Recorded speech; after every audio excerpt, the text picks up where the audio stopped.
At Modern Mower, we do some of the fastest and most complete tune-ups on walk-behind mowers anywhere in the country. The process starts with a full inspection, and then if the unit qualifies, it goes to the high-speed repair line. This service takes 10 to 12 minutes on most lawnmowers, and then it goes over to the wash area for washing and a final quality inspection.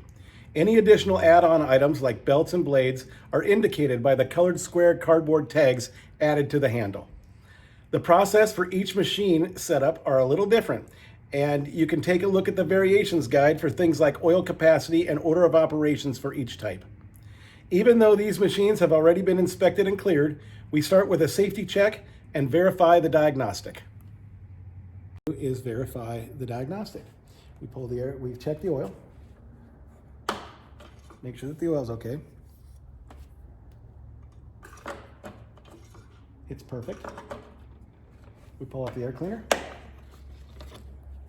We tip the mower back for safety to look under the mower, make sure the blade is straight, not loose, doesn't have any problems. Get a hand on it, give it a shake. Everything looks good down there.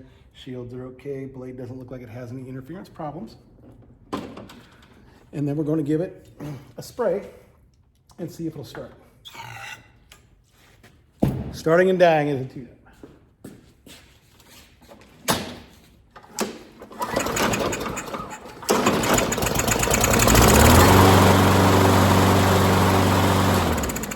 Spray that one more time. We want to hear that start a little snappier than that.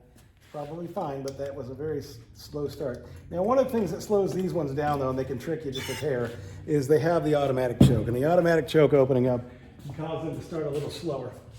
That's better. Okay, we verified the diagnostic, and now we're going to start on the process. Step one of the process is to remove all the fuel.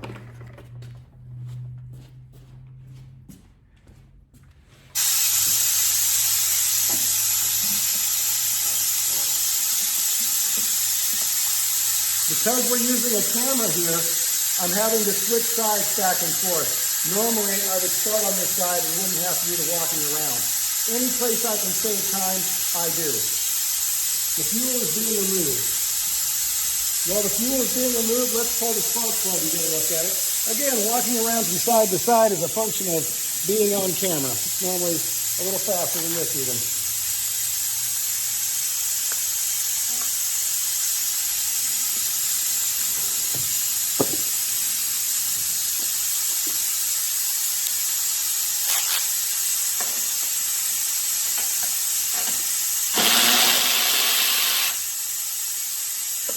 The plug actually looks really good. Let's install a new plug. When we install a new plug, we use a rubber boot on a stick so we can reach in there and then it won't cross thread, won't do any damage.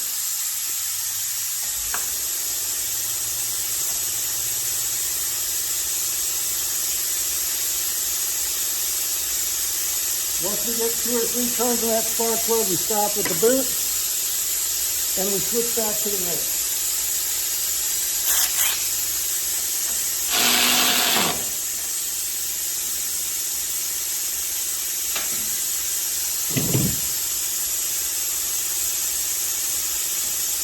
We visually verify that all the gas has been removed. It has. And we switch over to the oil.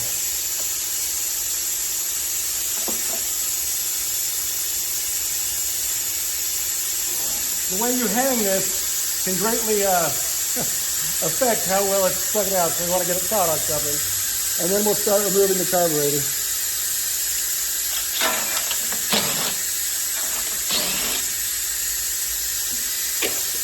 We use a magnet bowl to catch everything.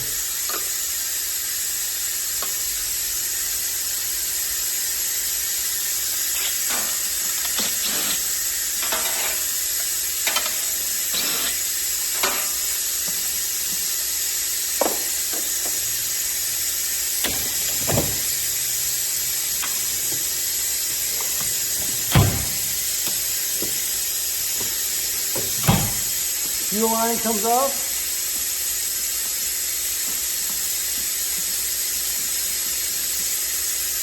A pig mat is placed underneath to catch any dripping fuel.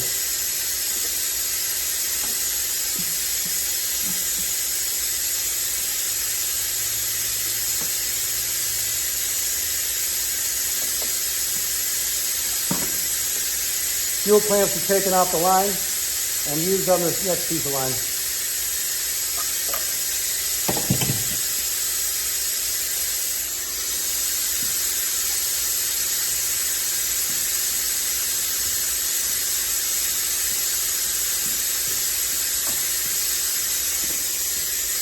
The fuel line is pre-cut. I should have had a piece waiting here for me, but I didn't.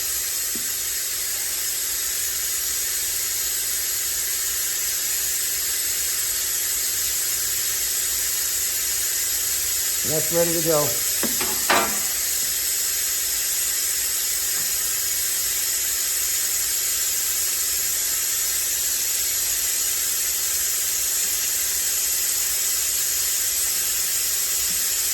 We want to verify that the O-ring and the white seal are still attached to the carburetor. Sometimes they leave themselves behind on the engine. If they do that, you need to remove them from the engine and reinstall them into the carburetor so that when we rebuild this, we have the correct stuff for it.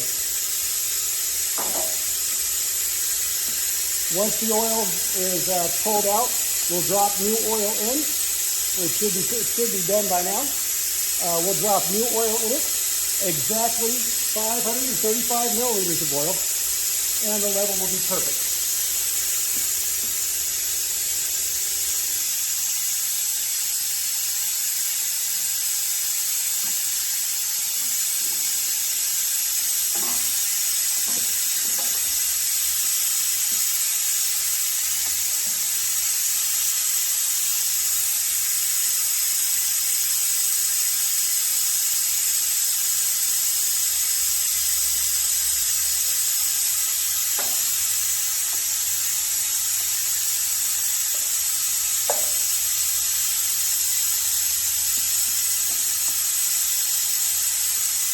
Verify the level.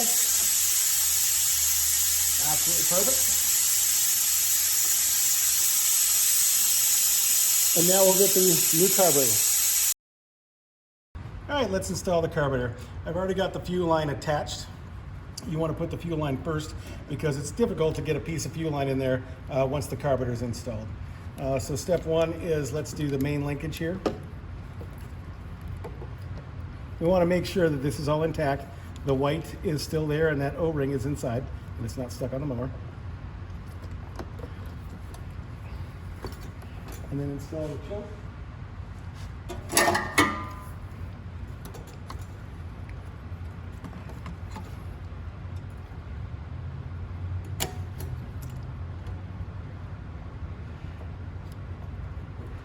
Now, I used to have good eyes. There we go. And the carburetor just pushes on with friction over the manifold. In theory. There we go. Now we're going to attach the fuel line to the carburetor.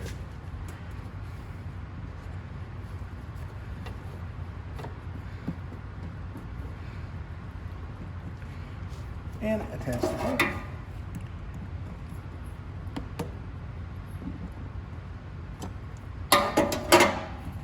Carburetor is installed. Now, let's blow off the air cleaner housing. And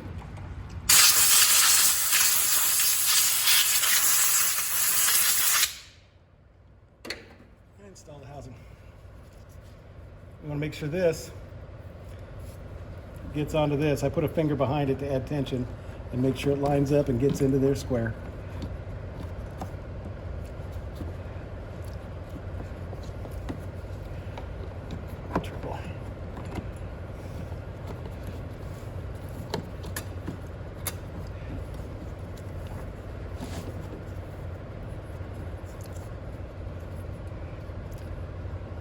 Okay, that's on. Now I'm going to start with the 9/32 to the carburetor directly.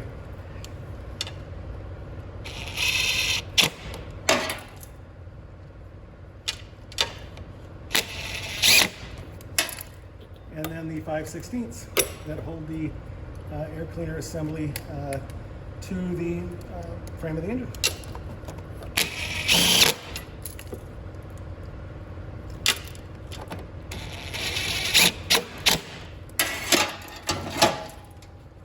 Remove pigments at this point. We're not going to leak anything out. We'll install a new air cleaner.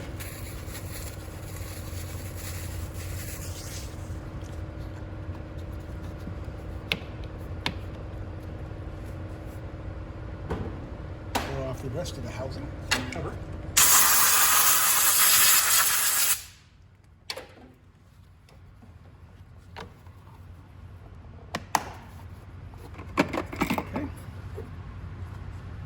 Now,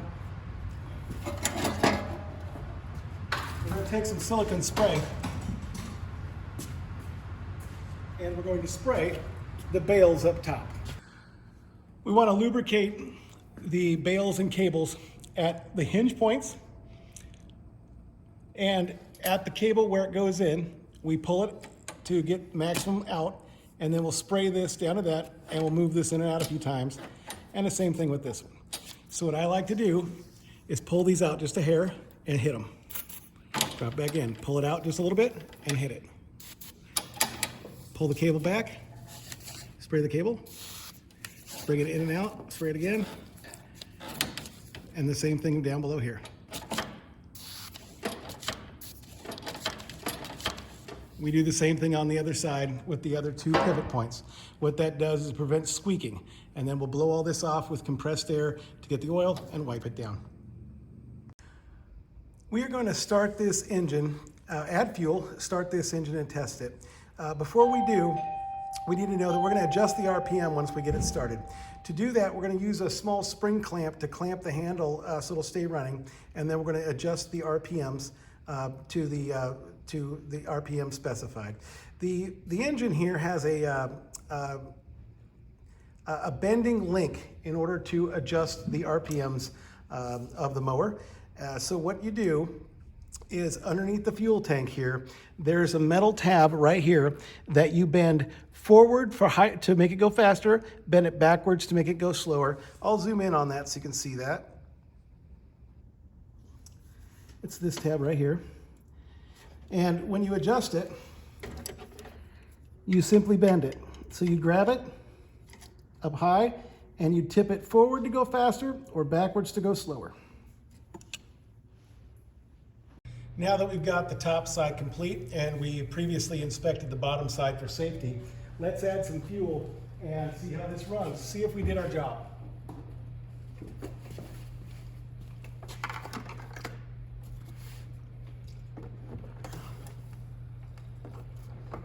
Not too much, not too little. Too little causes issues when you show it to the customer. Too much and we're wasting fuel. Okay, the moment of truth. Now when I do this, I'm going to clamp back the bale and set the RPMs using the GTC 505. So make sure I got that on. Start it and adjust the RPMs.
RPMs are set and this thing runs perfect.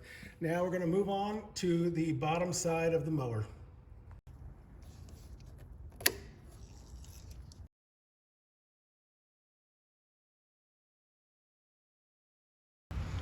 Now I'm going to sharpen the blade using the hammocking belt grinder and clean out the self-propelled channel. As I do, I look things over and make sure everything's right, but everything is on this one. So let's start by sharpening the blade.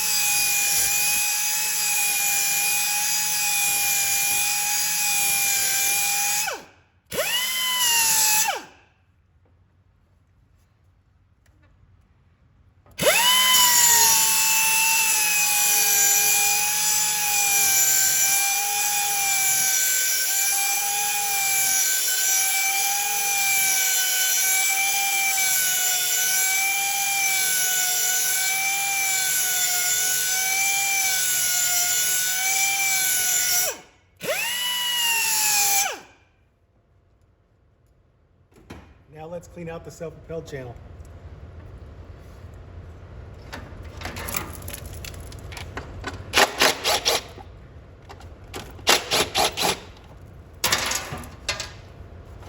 That's fairly clean.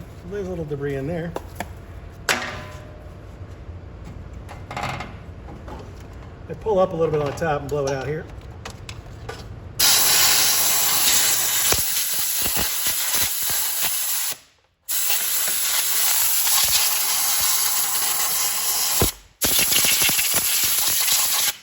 Now, when we reinstall the self-propelled channel, we need to clamp the self-propelled bail so that it tightens the belt. And that way, the belt cover goes on without having any problems.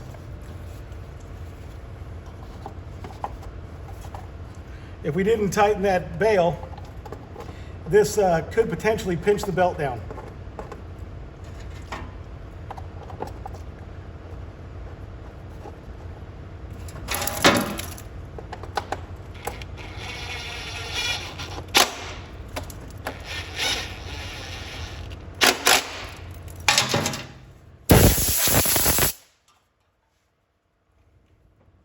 Now, if there was any debris, there's not, I would take a scraper and scrape it all out. You don't have to get it perfect, but then scrape it and blow it.